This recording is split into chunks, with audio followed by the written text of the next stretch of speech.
ओम शांति। ओम शांति। ओम शांति। चलो सब मिलके बड़े दिल से बड़े प्यार से बोलते हैं।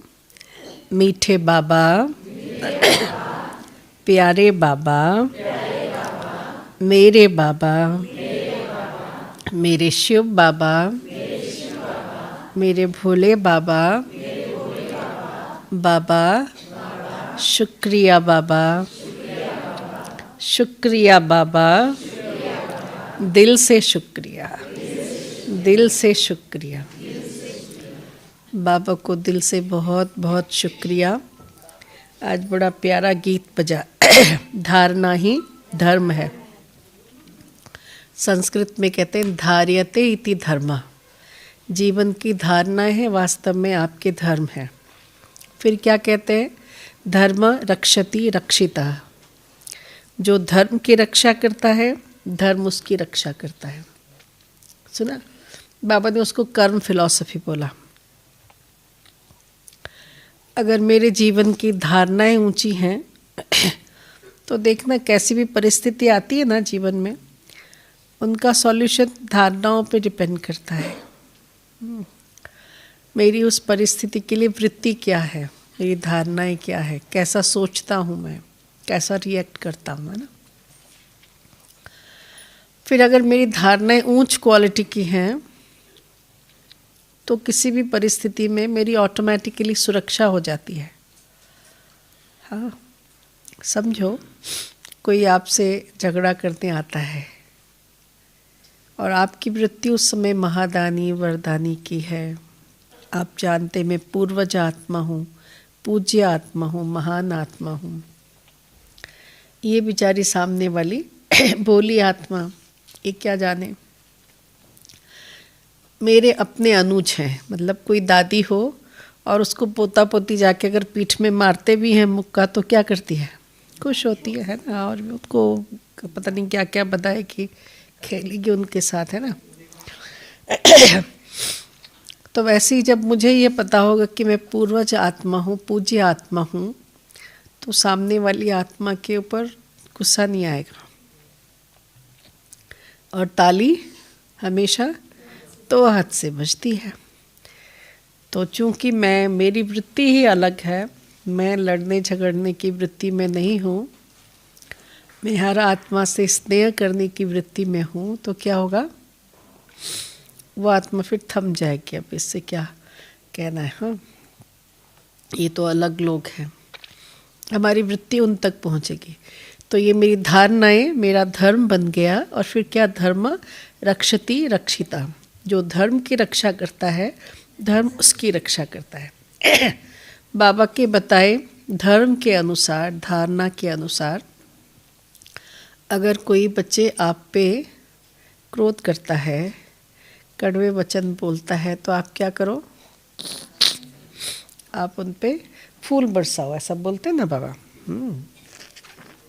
ऐसे लेके बरसा नहीं देना है। हाँ, जब नई नई ये मुरली चलती थी ना, कई माताओं ने ऐसा एक्सपेरिमेंट कर लिया। टोकरी भर भर के फूल लेके डालने लगे। सामने वाला और गुस्सा हो गया। क्या समझते हो? हाँ, फूल डालना माना मेरी वृत्तियों को बड़ा पवित्र पुष्प तुल्य रखना है। वो 1 मिनट 1-2 मिनट के लिए, 1-2 बार के लिए होगा तो नहीं चलेगा। मैं उस समय आर्टिफिशियली सोचूं कि हाँ, मैं तो बहुत ऊंची क्वालिटी की आत्मा हूँ, ये तो अच्छी आत्मा नहीं है, छोड़ो, इससे क्या करना, लड़ाई झगड़ा। धर्म रक्षति रक्षिता नहीं, उस समय भी कुछ गड़बड़ हो सकती है। लेकिन लंबे समय की मेरी वृत्ति जो है ना, वो अगर पूर्वज वाली है, पूज्य वाली है, बाबा के किरणों के नीचे बैठी हुई मैं पवित्र आत्मा हूँ, अपनी क्वालिटी को मैं अच्छा समझती हूँ। स्वमान है ये, अभिमान नहीं, स्वमान है।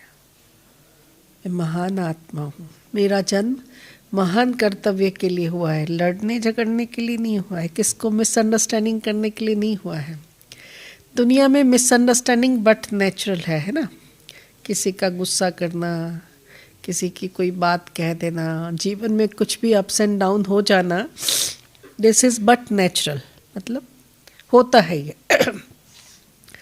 लेकिन मेरी महानता क्या है कि मैं उन चीज़ों से प्रभावित नहीं होती हूँ, बल्कि उनका आनंद लेती हूँ। कैसे? आप में से किन किन लोगों ने कभी समुद्र में नहाया है? हाथ ऊपर करो। हमारे यहाँ जगन्नाथपुरी है ना, तो वहाँ पुरी का जो सी बीच है वो बहुत फेमस है नहाने के लिए। लोग बहुत जाते हैं वहाँ पे स्नान करने के लिए। अगर समुद्र में नहाना है ना और उसका आनंद लेना है तो 2 चीज़ों का ध्यान रखना होता है। पहली बात, अगर लहरें छोटी छोटी हैं तो लहरों के आते आप उछलिए। जब आप उछलते हैं तो आपको बड़ा आनंद आता है, लहरें आपकी पाँव के नीचे से होके चली जाती हैं। आपको थ्रिल लगता है, वाह बड़ा अच्छा है। लेकिन अगर लहरें बड़ी हो तो ज़मीन को मत छोड़ना है, जोर से ज़मीन को पकड़ के रखना। जैसे लहरें आए क्या करो, सिर झुका दो, लहर चला जाएगा, पानी भी वापस जाएगा और आपका ग्रिप बना रहेगा।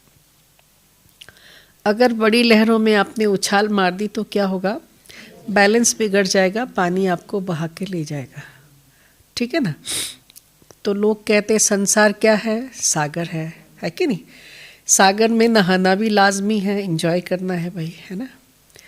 तो अगर एंजॉय आनंद करना है तो क्या करना पड़ेगा? ये ट्रिक सीखना पड़ेगा, है ना? जो चीज़ें मेरे वश में हैं बहुत अच्छी तरह से उन्हें करिए।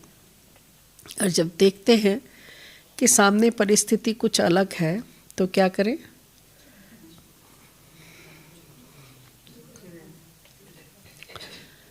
जमीन को पकड़ें, अपने सोमान में रहें और थोड़ा सिर झुका लें।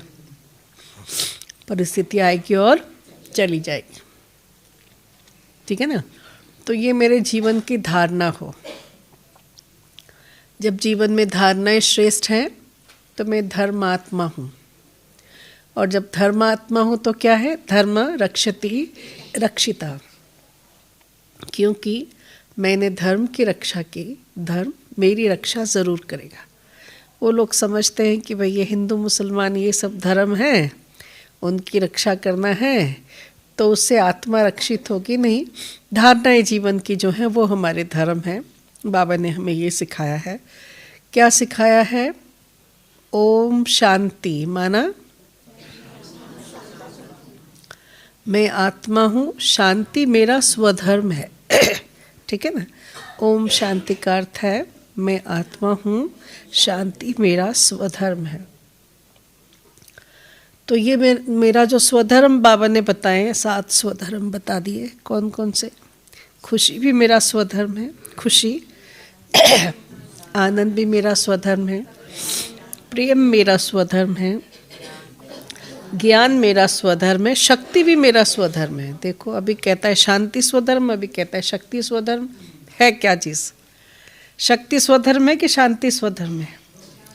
एक साथ तो 2 चीज़ें नहीं हो सकती। आपको आंखें भी दिखानी और शांति से कैसे दिखाएंगे? ऐसे कैसे होगा? हाँ, बाबा ने बहुत अच्छी तरह से हमें उसकी ट्रेनिंग दी है। मैं शक्तिशाली आत्मा हूँ, बावजूद उसके शांत हूँ। ठीक है ना? वो बैलेंस बाबा ने हम बच्चों को सिखाया कैसे उस पर रहना है। शांत भी हूँ, शक्तिशाली भी हूँ, खुश भी हूँ, आनंदी भी हूँ, ज्ञानी भी हूँ, पवित्र आत्मा भी हूँ, प्रेम स्वरूप भी हूँ। ठीक है ना? यही तो हमारी प्रैक्टिस है, यही हमारी मूलभूत पढ़ाई है कि इन 7 सुरों का बैलेंस करते ना। 7 सुरों में ही सारा संगीत टिका हुआ है।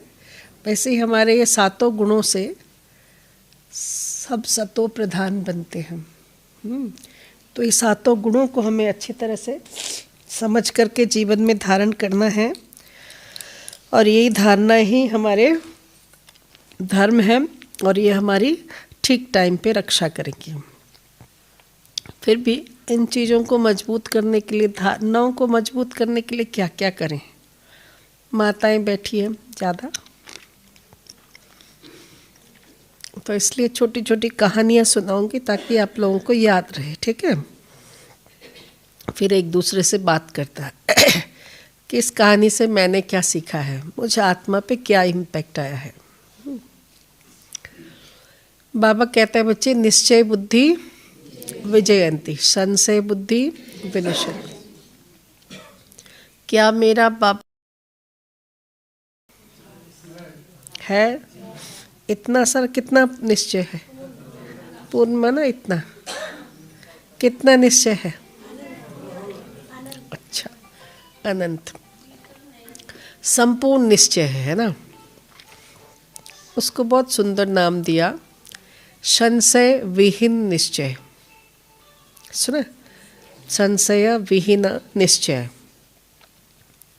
डाउटलेस फेथ है ना, डाउटलेस फेथ, ऐसा निश्चय जिसमें कोई संशय नहीं, संशय की गुंजाइश नहीं। इस प्रकार के जब हम निश्चय बुद्धि होते हैं तभी विजयंती होते हैं। अगर थोड़ा सा भी डाउट रह गया, गए काम से, गड़बड़ी हो जाएगी। आज तक क्या है कि हमें निश्चय तो है लेकिन थोड़ा थोड़ा संशय के साथ निश्चय है। और जब हम संशय के साथ निश्चय करते हैं, बहुत लंबा समय होने के बाद भी हमें सफलता नहीं प्राप्त होता है। और जिस दिन हमें संपूर्ण निश्चय हो गया उस दिन सफलता हमारा जन्म सिद्ध अधिकार है। किसी राइटर ने बहुत अच्छी एक किताब लिखी, इंटरनेशनली बेस्ट सेलिंग बुक है, बोर्न टू सक्सीड। हम लोग, हमारा जन्म ही सफल होने के लिए, सफलता तुम्हारा जन्म सिद्ध अधिकार है। तो माना सफलता मुझ आत्मा का जन्म सिद्ध अधिकार है। हम पहली बार जब बाबा से मिलने आए थे ना 1979, तो बाबा ये मेडिटेशन हॉल में आया करते थे। बड़ा भाग्य मिला था, हम ऐसे बैठे थे तीनों भाई बहनें और दादी दीदी, दादी गुलजार में बाप दादा आए हुए थे, ऐसे बैठे थे। और बाबा उस समय एक एक बच्चे को अलग वरदान देते थे और परिवार को अलग वरदान देते थे। बाकी तो सारे वरदान इतना ज़्यादा अच्छी तरह से याद नहीं है जितना ये वाला वरदान याद है। बाबा ने देखा परिवार को और कहा, छोटे थे उस समय, 10-11 साल के होंगे। बाबा ने कहा था, बच्ची के कदम जहाँ पड़ेंगे वहाँ सफलता ही सफलता होगी, कदम में पदम खिलेंगे। सुना, हमने उसको गांठ बांध दिया है ऐसे पक्का वाला। और जब कभी कोई बात होती है, कुछ करने जाते हैं, किसने कहा है कदम पे पदम मिलने वाले हैं, कदम में सफलता है किसने बोला है? भगवान ने। चलो बाबा आज देखते हैं हम आपने कैसा वरदान दिया है, चलो अभी सफलता दिलाओ। अनुभव यही है कि हमेशा बाबा सफलता दिलाने के लिए बैठा हुआ है, खाली उन्हें यूज़ करने की ज़रूरत है। पर क्या होता है, वरदान काम में कब आते हैं? जब उन पर हमें डाउटलेस फेथ हो। वरदानों में भी अगर विश्वास नहीं होगा तो हम उन वरदानों का आनंद नहीं ले सकेंगे। हाँ, बाबा ने बोल दिया होगा, कुछ तो बोलना ही था, आप छोटे बच्चे हैं, देख के ऐसा बोल दिया होगा भाई स्कूल में अच्छी पढ़ाई पढ़ना, पास होना है ना। क्योंकि उन दिनों बातें भी कुछ ऐसी थी। मेरे फादर की ट्रांसफ़र उस समय जोधपुर में थी और हम लोग उड़ीसा से जोधपुर आए। यहाँ तो हिंदी भी नहीं, मारवाड़ी बोलते थे और पूरा एजुकेशन सिस्टम अलग, हमारे वहाँ का एजुकेशन सिस्टम अलग। हिंदी तो हमको लगभग भूल गया था, अ भी लिखना नहीं आता था। 6th स्टैंडर्ड में एडमिशन लेना था। अंडर एज भी, एज मेरा थोड़ा मतलब पढ़ा स्टडी के हिसाब से मेरा एज भी अंडर एज था। सब स्कूल ने ना कर दिया, लेकिन एक स्कूल के हेडमिस्ट्रेस को मैं जाके बोली मिली, जैसा आता था हिंदी इंग्लिश टूटी फूटी उड़िया जो भी मिला करके, तो उन्होंने मुझे एडमिशन दिया। और मैंने उनको कहा था मैं प्रॉमिस करती हूँ कि आपके स्कूल का रिजल्ट खराब नहीं होने दूंगी, मेरे कारण आपके स्कूल का रिजल्ट खराब नहीं होगा। कॉन्फिडेंस देखा, पता नहीं सबके मना करने के बाद भी उन्होंने मुझे 6th स्टैंडर्ड में एडमिशन दिया। फिर जिद करके बैठ गए कि कुछ ना कोई पोजीशन लेना है, खाली ऐसे पास नहीं होना है, पोजीशन भी लेना है। अब बोलो, हिंदी में औ आता नहीं, 6th स्टैंडर्ड में पोजीशन भी लेना है, कैसे होगा। लेकिन बाबा की मुरली जो है ना, बहुत अच्छी चीज़ है। जिनको हिंदी सीखना है वो रोज़ बड़ी आवाज़ में बाबा की मुरली 4 बार पढ़े, है ना। ये सोचे 500,000 आत्माएं बैठी हैं मेरे सामने, मैं उनको पढ़ के मुरली सुनाती हूँ। अगर इंग्लिश सीखना है तो इंग्लिश मुरली पकड़ के बैठ जाओ। तो देखना, सॉरी आज 1-2 घंटे में ही हुआ ये।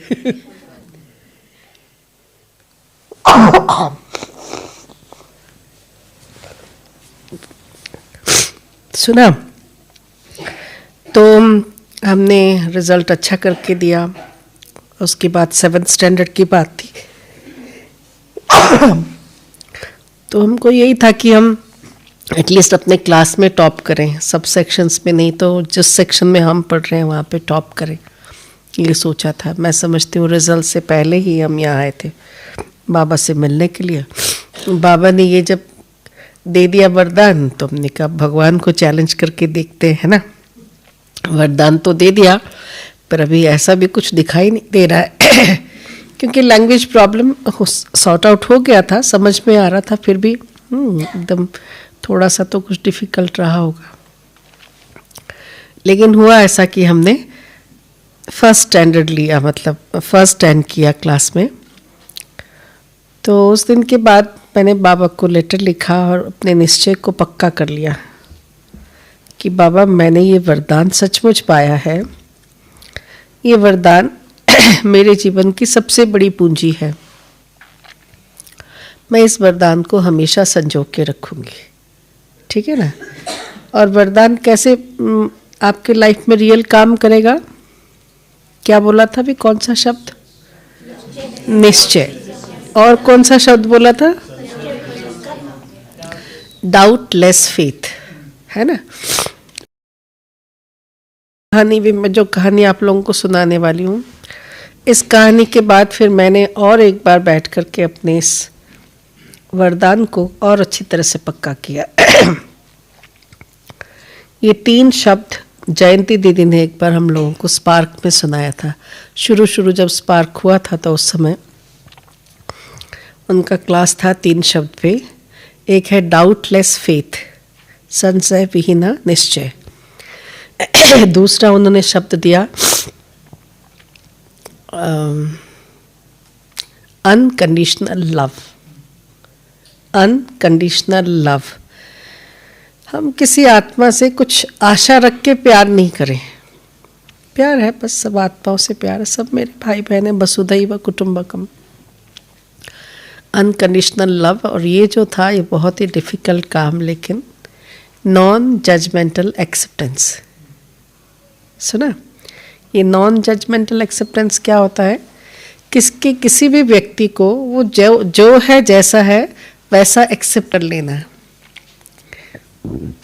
दादी जान की, जिसके लिए बहुत क्लास कराते थे और बहुत फक्र के साथ कहते थे कि बाबा ने मुझे मैं जो हूँ जैसी हूँ वैसा स्वीकार किया। बाबा ने कभी नहीं कहा तुम नाटी हो, बड़े सिर वाली हो, काली हो कि क्या हो। बाबा ने क्या कहा? बच्ची तुम जो हो, जैसी हो, मेरी हो। फिर मैंने क्या कहा बाबा को?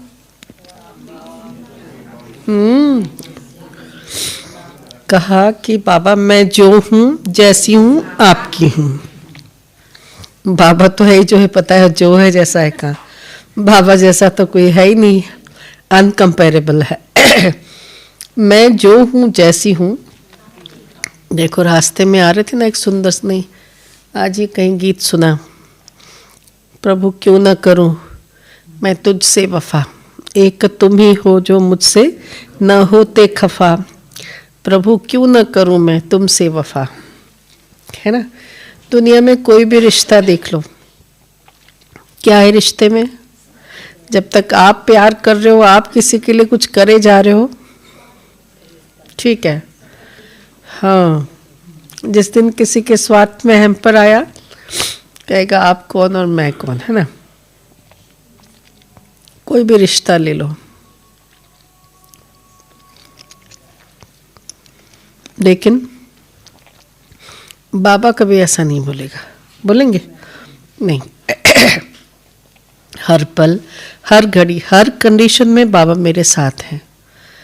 एक और बात मैं हमेशा सोचती हूँ, देखो दुनिया में कोई व्यक्ति हमें कितना जानता है, ऊपर से देखेगा वाह ये दीदी बहुत अच्छा मीठा बोलती हैं, अच्छी हैं, सबसे स्नेह रखती है। लेकिन मेरी जो और साइड है, कभी कमजोरी कुछ है, वो शायद और कोई देखे नहीं देखे, लेकिन बाबा देखते हैं कि नहीं देखते हैं? मैं क्या हूँ क्या नहीं हूँ, मेरी हर कमी और कमजोरी का बाबा को पता है ना। फिर भी वो रोज मुरली सुबह सुबह क्या बोलता है? मीठे बच्चे बोलता है। पता है कि मेरे बच्चे नीम और करेले से भी ज्यादा मीठे हैं, फिर भी वो मीठे बच्चे बोलता है कि नहीं। तो ये भगवान का नॉन जजमेंटल एक्सेप्टेंस है। बच्चे, मैं तुम्हारा इस रूप को नहीं देखता हूँ, मैं तो ओरिजिनल आत्मा, और वो जो ओरिजिनल आत्मा है वो शुद्ध है, पवित्र है, सतो प्रधान है, देवताई आत्मा है। तो हम जो हैं जैसे हैं उसे एक्सेप्ट करना बाबा को सहज हो गया है। तो एक ये भी करना है कि कोई भी आत्मा को बिना जज किए एक्सेप्ट करना है, जैसी भी है, भगवान की प्यारी आत्मा है, अच्छी आत्मा है। तो इन 3 शब्दों में से आज हम कौन सा शब्द ले रहे हैं? Doubtless faith. क्या मेरा भगवान से निश्चय संशय विहीन निश्चय है? इस पे पहली कहानी सुनाती हूँ आपको, बुद्धिवान बुढ़िया माता की कहानी। एक बूढ़ी माता थी, उसकी एक कहानी है। माता कैसी थी? बुद्धिवान थी। एक राजा थे जो हमेशा हर साल एग्जीबिशन लगाते थे। पूरे राज्य भर के लोग आते, कुछ ना कुछ एग्जीबिशन से लेके जाते। उस दिन कौन आया था एग्जीबिशन में? वो जो बुद्धिवान बुढ़िया माता थी वो आई, सब कुछ देखा, इधर से देखा उधर से देखा, कुछ नहीं खरीदा, जाने लगी। राजा को अच्छा नहीं लगा, भाई ये माता आई हैं, कुछ नहीं लेके जा रही है। तो राजा माता के पास गए, कहा माता जी एग्जीबिशन में आए हो, कुछ तो लेके जाओ। कहा नहीं मुझे कुछ नहीं चाहिए। कहा नहीं कुछ तो लेके जाओ। नहीं चाहिए, कुछ भी नहीं चाहिए मुझे। कहा ऐसा है, आपको कुछ देना नहीं पड़ेगा, जिस किसी चीज में आप हाथ लगाओगे वो सब आपका, ठीक है ना, जाओ ले जाओ जो चाहिए। देखा माता ने, वहां से चांदी की चीजें थी तो सोने की भी चीजें थी, अरे हीरा भी था वहां पे, हवाई जहाज भी था, मकान भी था, घोड़ा भी था, हाथी भी था, सब कुछ था। तो माता बैठ के कैलकुलेशन करने लगी, क्या लेना अच्छा होगा बोलो। सबको पता है ना कहानी का। तो माता ने कहा अच्छा ऐसा है ना, हाँ ऐसा है। तो माता ने क्या किया, जोर से राजा को पकड़ लिया और कहा राजन तुम मेरा बेटा बनेगा। तो राजा ने क्या कहा होगा, नहीं बुढ़िया माता मैं क्यों तेरा बेटा बनूं, ऐसा बोला होगा। क्या बोला होगा बोलो, रघुकुल रीत सदा चली आई, जान जाए पर बचन न जाए। तो बुढ़िया माता कौन बन गई, राजमाता बन गई। अब राजमाता क्या पैदल जाएगी, नहीं। तो पालकी आया, लोगों ने पालकी पे बिठाया, माता को लेके गए राजप्रासाद। रात को कौन पहुंचे, राजन पहुंचे घर में और जाके माता से मिलाए। कहा माता तुम चाहती तो पूरा एग्जीबिशन ले सकती थी, कितना हीरा था, कितना सोना चांदी, सब कुछ तो था, तुम वो नहीं लेकर के मुझे क्यों पकड़ लिया। तो बोलो माता ने क्या कहा होगा, क्या कहा होगा माता ने? का वो सारा एग्जीबिशन किसका है? राजा का। अगर राजा को ही पकड़ लो तो एग्जीबिशन की मालिक कौन? मैं खुद। ठीक है कि नहीं? तो ये कैसी रही? बहुत बुद्धिमान रही है कि नहीं माता? तो ये बुद्धिमान बुढ़िया, यहाँ कौन बैठा है? जरा हाथ उठाओ। बुद्धिमान बुढ़िया कौन बैठा है? यहाँ हाथ उठाओ। हाँ भाई, बहुत अच्छी तरह से हम में सारी दुनिया एक तरफ, लेकिन हमने किसको पकड़ा?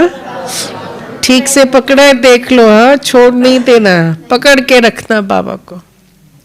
बाबा तू मेरा, मैं तेरा, बस। हाँ, अपने आप को समर्पण, जो कहा, संपूर्ण समर्पण बाबा के आगे। इसी में क्या कहें, सबसे ज्यादा बुद्धिवानी है। क्या होगा धीरे धीरे देखना, जैसे जैसे आप बाबा के बनते जाएंगे ना, डिस्ट्रक्शन बहुत आएगा। हो सकता है कि पहले कम धन होगा, अब ज्यादा धन आने लग जाएगा। हो सकता है कि अगर जन की बात कहें, लोगों की बात कहें, तो पहले हमारे पास कम लोग थे, कोई हमें प्यार करने वाले नहीं, कोई हमारे अपने नहीं। बहुत सारे लोग आसपास आ जाएंगे कि हम हैं ना आपके लिए। और भी बहुत सारी चीज़ें आ सकती हैं जिसमें डिस्ट्रैक्शन होगा। नाम, मान, शान, ये वो बहुत मिलेगा। जैसे जैसे आप आगे बढ़ेंगे ना, और प्यार बाबा से बढ़ता जाएगा, तो ये बहुत कुछ होता जाएगा। एग्ज़ाम सही है शुरू के, बहुत डिस्ट्रैक्शन होगा।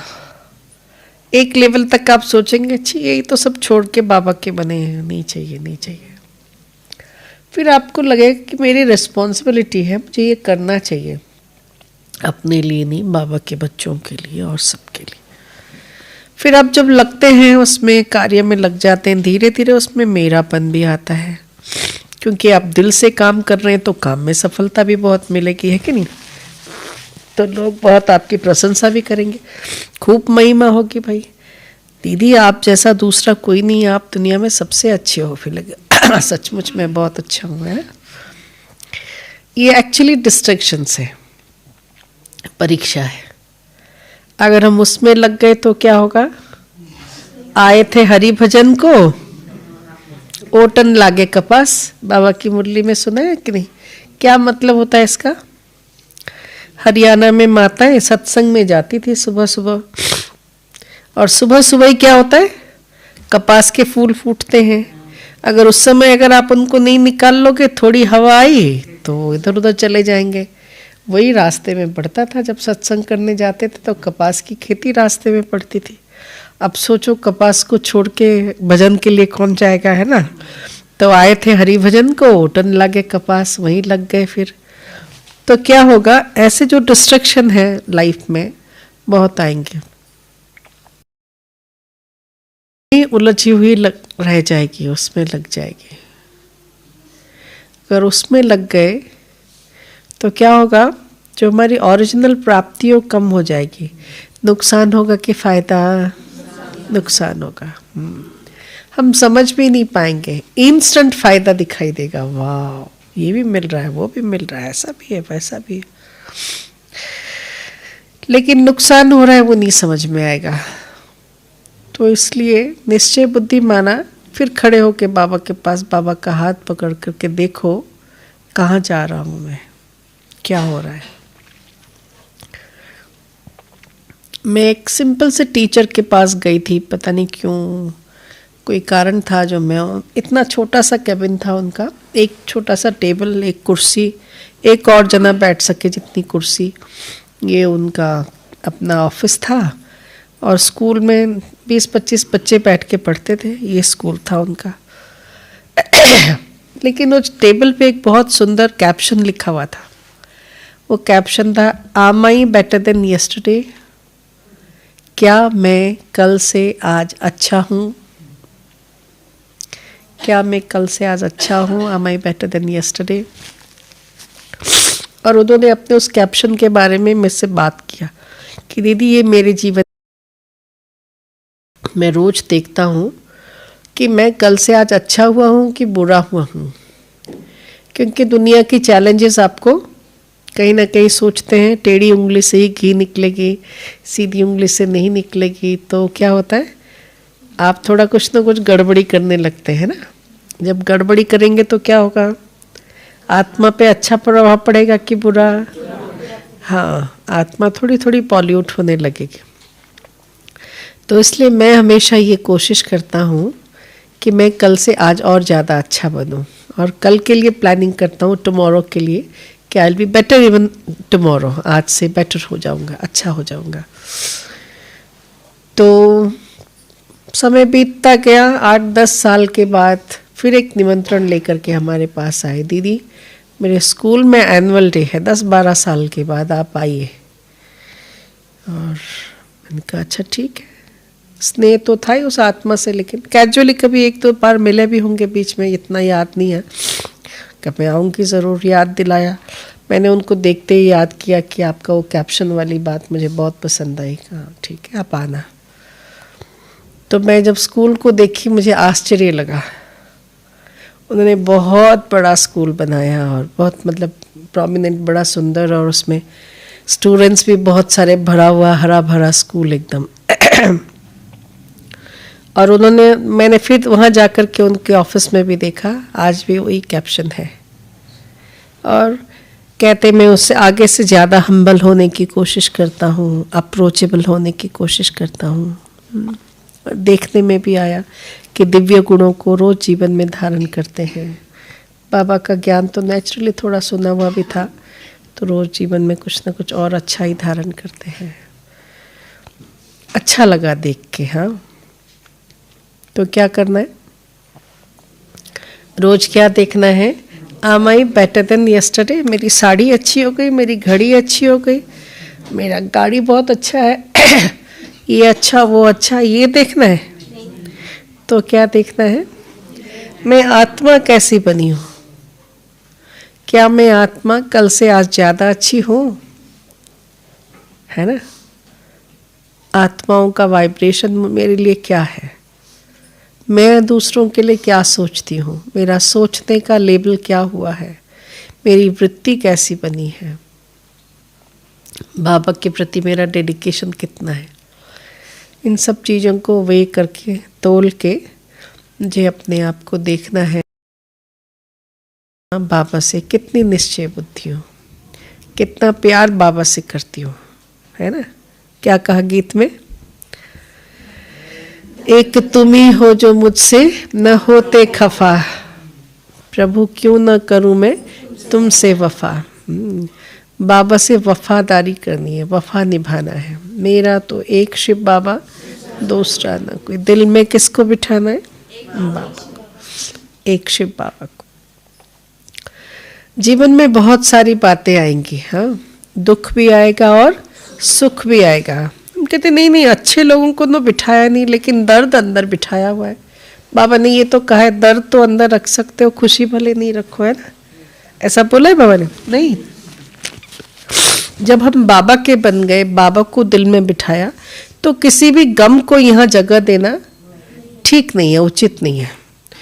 देखो किसने कितना सुंदर बात कही। एक भाई ने बड़ी सभा में एक जोक सुनाया, बहुत अच्छा जोक था, सबको खूब हंसी आई, जोर जोर से ताली बजाया, पेट पकड़ पकड़ के लोग हंसे।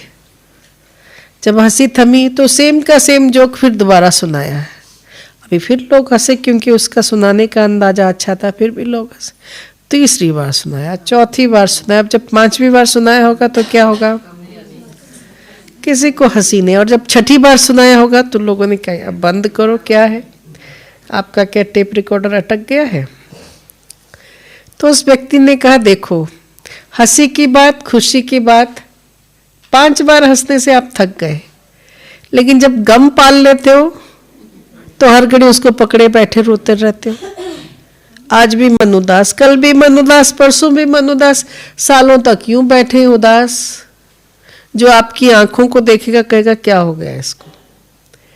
तो ये बुद्धिमानी है नहीं। और जब गम को लेके बैठेंगे वहां बाबा बैठेगा नहीं। हाँ देखो, भगवान को जब बिठाते हैं कहीं पे मंदिर में क्या करते हैं, रोज उसको झाड़ू पोछा करते हैं कि नहीं, रोज धुलाई करते हैं। हाँ मैं एक वंडरफुल कपल से मिली हूँ। हाँ, भाई जी बड़े अच्छे पोस्ट पे थे, गवर्नर हाउस में आए कोर्स करने के लिए। मैंने कहा लेकिन आप अपने युगल को भी लेके आएंगे ना, दोनों साथ में कोर्स करेंगे तो बहुत अच्छा है। कुछ नहीं बोले। मैंने कहा क्या वो ऐसा ख्याल नहीं रखती हैं? कहा नहीं नहीं बहन जी आज नहीं, फिर किस दिन सुनाऊंगा। मैंने कहा ठीक है। उनका कोर्स पूरा हो गया, मैंने सुनाया नहीं। फिर कहा कि आपने पूछा था ना मेरी युगल की बात, मैं बताता हूँ आज। मैंने कहा बताइए। कहा थोड़ी लंबी कहानी है, सुनना पड़ेगा। मैंने कहा जी हाँ बताइए। कहा मैं बचपन से मेरी जो हॉबी रही वो भगवान जी लोगों की मूर्ति रखना पसंद आया मुझे, है ना। तो जब सबको पता है कि मुझे भगवान की मूर्तियाँ पसंद आती है, देवताओं की, तो हर कोई मेरे बर्थडे पे क्या गिफ्ट देने लगा। अब मेरी जो कबर्ड थी धीरे धीरे मूर्तियों से भर गई। मेरे कपड़े भी बाहर और पूरे कबर्ड में मूर्तियाँ मूर्तियाँ। अब फिर क्या हुआ, मेरी शादी हुई। जब मेरी शादी हुई तो मुझे पत्नी भी मेरे जैसी मिली जिसको मूर्तियों से बहुत प्यार। शादी में भी लोगों ने जो गिफ्ट दिया मैक्सिमम मूर्तियाँ ही दिए। अब इतने बड़े पोस्ट पे आए तो बहुत अच्छा, उनको क्वार्टर मिला, बहुत बड़ा क्वार्टर। का सबसे पहले हम दोनों ने मिलके ठाकुर जी का घर सजाया। तो का कम से कम 300-400 मूर्तियाँ हैं जो हमारे घर में हैं। अब रोज अगर हम उनको स्नान नहीं कराएं, कपड़े नहीं बदले, फूल चंदन नहीं दें तो कैसे हो सकता है? कोई नाराज हो गए तो मेरी पत्नी सुबह से 5 बजे स्नान करके आके यही काम करती है। एक एक ठाकुर जी को नहलाती है, उनके वस्त्र बदलती है, चंदन देती है, तिलक देती है और दुर्बा होता है ना, दुर्बार फूल देती है। ये सब काम करती हैं। और ऐसा करते करते उनको 11-11:30 बज जाता है। कहा किसी भी दिन मेरे ऑफिस जाने से पहले उनसे मेरी ओम शांति भी नहीं होती है। सुना। फिर रात को सभी भगवान जियों को सुलाना पड़ेगा, वो भी एक काम है। तो वो सारा करते करते सारा दिन चला जाता है। तो इसलिए क्या करें बताइए, है ना। बात तो अच्छी है, ठीक है। देखो प्यार है भगवान के लिए तभी तो ऐसा करते हैं। फिर 2-4-6 महीने बाद फिर बात हुई तो मैंने थोड़ा खुरेदा उनको। तो लगा कि वो चाहते तो हैं कि इनसे मुक्ति मिले, लेकिन अब करें क्या, कैसे क्या कर सकते। इतने प्यार से जीवन भर जिन मूर्तियों को रखा है उनका क्या कर सकते हैं। विसर्जन करें तो कैसे करें, नहीं करें तो कहाँ दे के आए, कोई रास्ता नहीं मिल रहा है। तो क्या है, हॉबी है ना। भगवान को रखा पास में। मैंने देखा उस माता ने बाकी सब चीज़ें छोड़ करके इसमें फोकस हो रही है। दोनों की अंडरस्टैंडिंग अच्छी थी, चल गया। तो मुझे देखना है कि मैंने अपने दिल में बाबा के लिए क्या जगह बनाया है। क्या मैं रोज स्थान को धोती हूँ, सफाई करती हूँ, फूल चंदन देती हूँ बाबा को बिठाकर, क्या करती हूँ। बाबा के बैठने जैसा दिल बनाया है, क्या बनाया है, सोचो, है ना। रोज अपने आप से बातें करना सीखना चाहिए। बाबा से बात करें। देखो कभी कभी मुझे ऐसा लगता है कि हम 3 जने हैं। बाबा है, मैं हूँ, लीना बहन है, 3 जने हैं, ठीक है। तो बात करते हैं, भाई क्या हुआ आज सारा। बाबा जैसे कचहरी बिठाते थे ना, कौन बाबा, ब्रह्मा बाबा। उस समय तो शिव बाबा नहीं पता था ना, तो इसलिए कचहरी में 2 ही जने होते थे, कर्मचारियों को बैठ के बाबा बैठते थे। तो देखना है क्या मैंने अपने दिल को बाबा को बिठाने जैसा बनाया है, कहाँ गड़बड़ी हो रही है ना। गड़बड़ियाँ तो होती है कि नहीं होती है। फिर उसको ठीक भी करना है, बाबा को भी समर्पण करना है कि बाबा ये ले लो। और सच्चे दिल से बाबा को अपना बनाना है, ठीक है ना। जिनको बाबा से बहुत प्यार है वो जरा हाथ उठाओ, हाथ उठाओ, हाथ उठाओ, हाथ उठाओ। अच्छा, बहुत वाला प्यार, बहुत वाला प्यार। एक बार नारद जी ने ना भगवान से पूछा कि भगवान ये तो पता है कि मनुष्य आत्माएं आपसे प्रेम करती हैं, लेकिन कभी कभी आपको भी तो मतलब आत्माओं से प्रेम हो जाता होगा, भक्तों से प्रेम होता होगा। जब आपको किसी भगत से प्यार हो जाए तो आप क्या करते हो बताओ? बोलो, पता है किसी को भगवान ने क्या उत्तर दिया? शास्त्रों में लिखा हुआ है, पता है किसी को? ऐसा उत्तर दिया भगवान ने, क्या बताऊं? भगवान ने कहा, जब मुझे किसी से प्यार हो जाता है तो मैं उसकी सारी संपत्ति ले लेता हूं, उसको गरीब बना देता हूं। ऐसा है, हाँ। अच्छा, फिर अगर वो प्यार की जो पराकाष्ठा है थोड़ी और आगे बढ़ जाए, उससे बहुत ज्यादा प्यार हो जाए, फिर क्या करते हो? क्या? फिर उसके सारे रिश्तेदारों को मार देता हूं। क्यों? क्योंकि मैं दुनिया में सबसे ज्यादा पॉजेसिव लवर हूं। जब मेरा किसी से प्यार हो जाए तो मैं क्या चाहता हूं कि मेरे सिवाय वो और किसी को भी याद नहीं करे। ये मेरे प्यार की पराकाष्ठा है। ऐसा नहीं कि प्यार मुझसे याद किसी और को करे तो फिर मैं सोचता हूँ, जान लेता हूँ कि इसका स्टैंडर्ड क्या है। लेकिन मेरे स्टैंडर्ड पे जब मैं किसी से प्यार करने लगता हूँ तो मैं ये चाहता हूँ कि और किसी से प्यार नहीं करे, इसलिए उसके सारे रिश्तेदारों को मार देता हूँ। अच्छा, कहते हैं जब वो प्यार और ज्यादा बढ़ जाए फिर क्या करते हो? बोलो, भगवान ने क्या होगा, क्या कहा होगा? का उसको शारीरिक व्याधि देता हूँ ताकि अपने शरीर से भी उसका प्यार टूट जाए, निकल जाए। और जब दुनिया में किसी से और प्यार नहीं करके वो केवल मुझे ही प्यार करता है, मुझे ही याद करता है, तो मैं उसे अपने धाम ले आता हूँ अपने साथ, या दुनिया में उसको प्रत्यक्ष करता हूँ। सुना? अगर आयु है तो इस दुनिया में उसे प्रत्यक्ष करता हूँ, नहीं तो अपने पास बुला लेता हूँ, संपूर्ण बना देता हूँ। ये तो भक्ति मार्ग की बात है ना। ऐसा बाबा ने ऐसा कुछ नहीं कहा है, लेकिन बाबा ने ऐसा ही कुछ कहा है। क्या कहा है बोलो? बच्चे, जब मुझसे प्यार है तो क्या करो? पहला श्रीमत बाबा का पहला श्रीमत,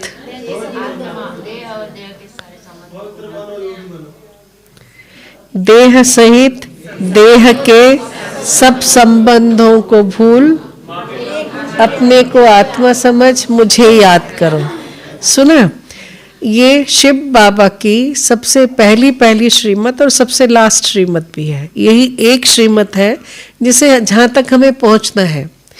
यहाँ तक पहुँचने के लिए रास्ते में और जो टेढ़ी बांकी बातें आती हैं, बाबा उसके लिए ये करो, उसके लिए वो करो कहते हैं, लेकिन बाबा की पहली और आखिरी श्रीमत यही है कि देह सहित देह के सब संबंधों को भूल, अपने को आत्मा समझ, मुझ बाप को याद करो। सुना? ये प्यार की पराकाष्ठा शिव बाबा हम बच्चों से चाहते हैं। हम देहधारियों के याद में ही लगे रहते हैं, फलाना ढीकना, है ना, अपने देह में ही लगे रहते हैं, पदार्थों में ही लगे रहते हैं। फिर क्या चीज़ें हैं? 3 चीज़ें कौन कौन सी है? व्यक्ति, वैभव और पदार्थ, वस्तु। व्यक्ति, वस्तु और वैभव, ये 3 चीज़ें हैं। कभी हमें व्यक्ति चाहिए तो कभी वैभव वस्तु चाहिए, तो कभी वैभव माना पोस्ट पोजीशन, मान शान, ये चाहिए। ये सब आएंगे रास्ते में, लेकिन पता होना चाहिए कि ये आर्टिफिशियल है, इनका एक्चुअली कोई स्टैंड नहीं है। स्टैंड किस चीज़ का है? बाबा के श्रीमत पर चलने का, बाबा को अपने दिल में बिठाने का, बाबा को अपना बनाने का, और अपने आप को संपूर्ण रूप से बाबा को समर्पित करने का। कभी कभी ऐसा होता है, हम अपने जीवन की यात्रा को बताते हैं, क्योंकि सब चीज़ें हमारी मधुबन से ही जुड़ी हुई है। बड़ा भाग्य रहा हमारा, बचपन से ही मधुबन बहुत ज़्यादा आना, और जीवन में 12 साल जैसे मधुबन निवासी होके रहने का भी सौभाग्य मिला। तो उन दिनों एक ही बात का ध्यान रहा कि मैं बाबा के लिए कितनी समर्पित हूँ, बाबा मेरा कितना है, मैं बाबा के कितनी हूँ। मेरा जीवन बाबा ने कैसे स्वीकार किया है। और उसके लिए बचपन से ही यही तैयारी थी कि बस ये जो जीवन है किसकी अमानत है? बाबा की अमानत है। जो हूँ, जैसी हूँ, किसकी हूँ? बाबा की हूँ। लेकिन पढ़ने का बहुत शौक था, बहुत ज़्यादा शौक। पढ़ने की भी इच्छा, समर्पित होने की भी इच्छा। अब बोलो, लेकिन बाबा जो है ना आपकी सब आशाएं पूरी करता है। पर ये भी था कि मुझे नौकरी टोकरी कभी नहीं करनी है। नौकरी जो है टोकरी है, इतनी नहीं। मेरी दादी जो थी, मिट्ठू दादी जी, बाबा की 5 चिड़ियाओं में से एक थे। मतलब दादी प्रकाशमणि जी, दादी चंद्रमणि जी, दादी शांतामणि जी, उनमें से ही मिट्ठू दादी एक। तो उनकी पालना मुझे बचपन में ही मिली। तो दादी ने एक बात सिखाई थी, कहा जो सिर ताज पहनने वाले हैं वो नौकरी की टोकरी उठाने वाले नहीं हैं। ठीक है ना। बाबा किसी चीज़ की कमी नहीं रखेगा। आप सोचो कि कोई कैसा भी लूला लंगड़ा का हाथ पकड़ती थी हमारे ज़माने में। आजकल की बच्चियां थोड़ी एडवांस हो गई हैं कि नहीं। जिसका भी हाथ पकड़ती थी उसको खिलाता पिलाता कि नहीं था, खिलाता था।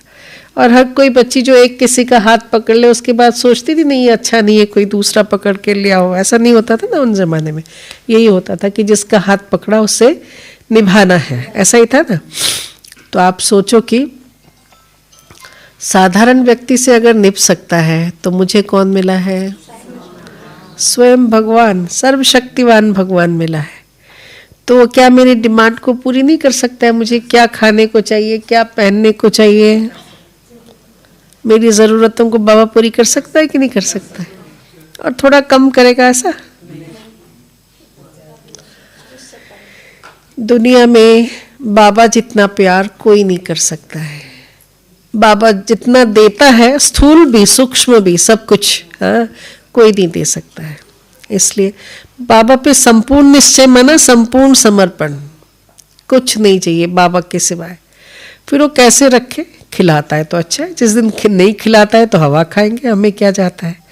ये शरीर, ये तन किसका, मन किसका, धन किसका, सब कुछ किसका? बाबा का।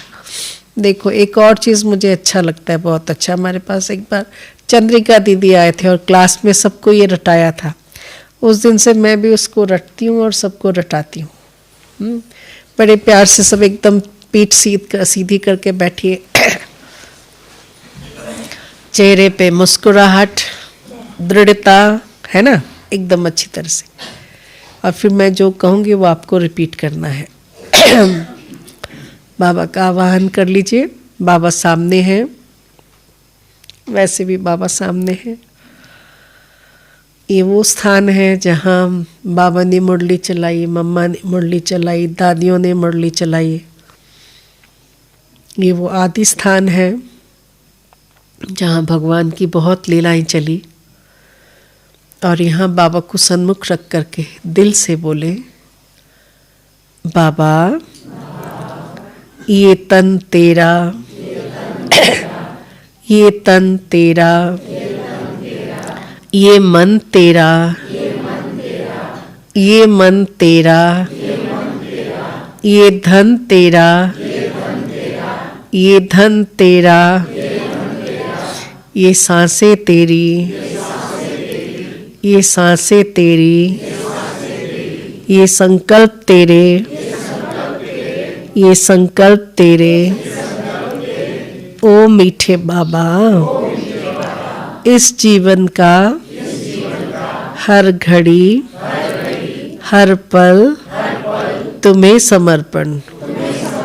ओ मीठे बाबा, इस जीवन का हर घड़ी, हर पल तुम्हें समर्पण।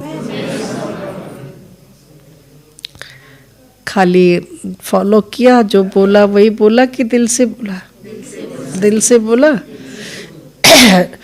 रोज सुबह शाम 2 बार ये बोलना दिल से। क्या होगा? अच्छी चीजें बाबा की, तो जो ना अच्छी चीजें हैं वो भी बाबा की हैं। सब कुछ समर्पण करो, कुछ नहीं यहाँ पे रखो। मैं खुश नसीब आत्मा हूँ, बहुत अच्छी आत्मा हूँ, श्रेष्ठ आत्मा हूँ, महान आत्मा हूँ, भाग्यवान आत्मा हूँ। भगवान की दृष्टि मुझ पे पड़ी है, मैं साधारण कैसे हो सकती हूँ, है ना?